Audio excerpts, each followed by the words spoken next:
Tom Waddle, Marc Silverman, host of Waddle and Sylvie, ESPN 1000 in Chicago. They do afternoon drive there. You guys have been doing this a long time. Sylvie, let me start with you. The level of desperation in Chicago with the Bears is what? Is a 100 on a scale of 1 to 10. Dan, we've been through this a lot. You said we've been doing this for a long time. The Bears have been doing this for a long time. It's rinse and repeat. I call it the circle of suck. Paulie knows it well. We just went through a hiring process a year and a half ago that got Ryan Poles and Matt Eberflus here. They didn't have to change the nameplates. Matt and Ryan were the previous guys, and they hired a Matt and Ryan. And nothing has changed. Maybe it's gotten worse. We still don't know about Ryan Poles. The jury is still out. But Matt Eberflus has to go. I don't know what it will do by firing him if they get embarrassed tonight, but he's got to go at the end of the year, and especially if you end up drafting another quarterback. So yeah, it's at a 100 right now. Tom, Dan, you see what I deal with? You ask him a simple question that probably could have taken 10 seconds to answer, and he sucks all the oxygen out of the room. It's like an 80-20, verbal split on our show for 4 hours. Well, that is the circle of suck. It's sucking the air out of the room there. What do you see on the field with the Bears, Tom? I see a team that can't stop anybody defensively. There's no creativity. I'm more concerned with their defense right now than I am their offense. And I have some serious concerns about their offense, but you've got a defensive-minded head coach who plays this cover two, which you can still succeed in this league with a cover two, but you got to be able to pressure the quarterback with your front four, and you drop your 7 in coverage. They can't pressure anybody, and then they aren't really aggressive or creative trying to get quarterbacks off their spots. So I think defensively they're in trouble, and offensively they just have not learned how to win, and I thought that was on full display in the fourth quarter against the Broncos. I'll ask both of you guys. Do you want the Bears to win tonight? I do. Not. No, I do. Yeah, listen. Look. Can you admit, though, publicly, Tom, that you're rooting for the Bears with a brighter future down the road here, and Caleb Williams and maybe Marvin Harrison and a new head coach. So could you say it publicly, being a former Bear working in Chicago? No, I can't.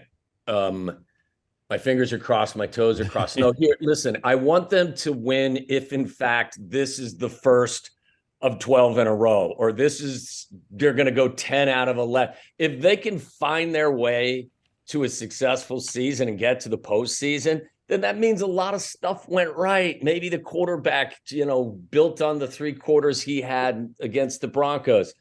I don't think that's going to happen. So, the realist in me is one that thinks that major change is on its way, and that may include having a couple of the top 3 or 4 picks in the draft next year. What about you, Dan?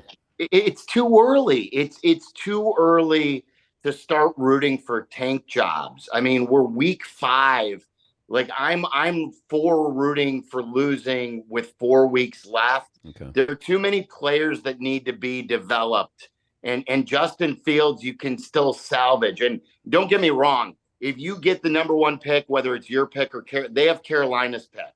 So if you get the number 1 pick, I think Caleb Williams is too generational of a talent to skip him. Even if Justin Fields shows progress, you must draft. But you're going to drive yourself crazy if you start rooting for your favorite team to lose in week 5. But if you go 7-10, are you bringing Justin Fields back? Not if you have. Well, if you have the Carolina pick, you can always draft a quarterback there. You could keep Justin for another year. You have him under contract for 2 years and sit the rookie quarterback, whoever it is, or you could trade Justin if he ups his value. Sorry, Waddle. No. I look. 7-10 doesn't necessarily mean that the quarterback is coming back. I think that there's a long way to go to come to that final destination, but I don't think that you can just sit here today before they kick the ball off tonight and say that a specific record would ultimately lead to the conclusion that he is your answer. Maybe they win these games in a fashion in which the quarterback doesn't play a significant role, or in a manner in which you think that he is your answer. So I'm with Sylvie in terms of it's way too early to start cheering against your team. And I'm a patient man. As I've gotten older, I've gotten more patient. And I'd like to see this whole season play out, because at the end of the year, you have to be 100% comfortable and confident and comfortable, or you could combine those words. And you have to know whether he is your guy or he's not your guy, with no gray area. Well, Chicago, the sport world in Chicago is similar to New York, where the Jets and Giants aren't good. The Yankees and Mets didn't make the postseason. You've got the Cubs. They bowed out. The Sox aren't good. The Bulls are. Then you got the Bears. I mean, how's morale? There's no morale, Dan. There's no morale. The White Sox lost 101 games, and they're bringing back their manager. The Cubs choked away a 4-game lead in the wild card in the last 3 weeks of the season, and the Bears were supposed to build a bridge into being this year's Lions and then to take off.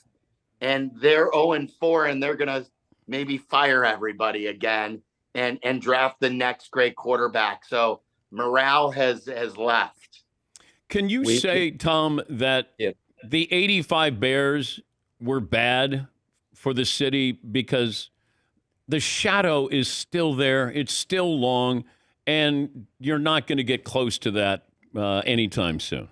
No, you should never suggest that something that was that magnificent was bad. It's not their fault that we have wandered in the football desert ever since then.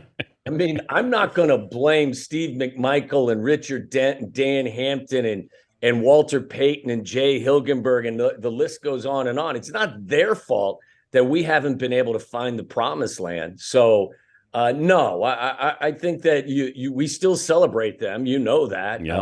Oh, yeah. Some people get a kick out of that. Oh, yeah.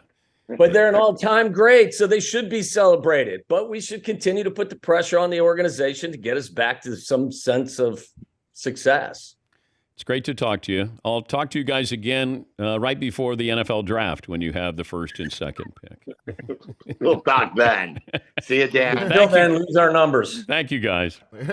Tom Waddle, Marc Silverman, part of Waddle and Sylvie, ESPN 1000. Been there a long time, 2 to 6 local time. Afternoon drive, if they like to call it that.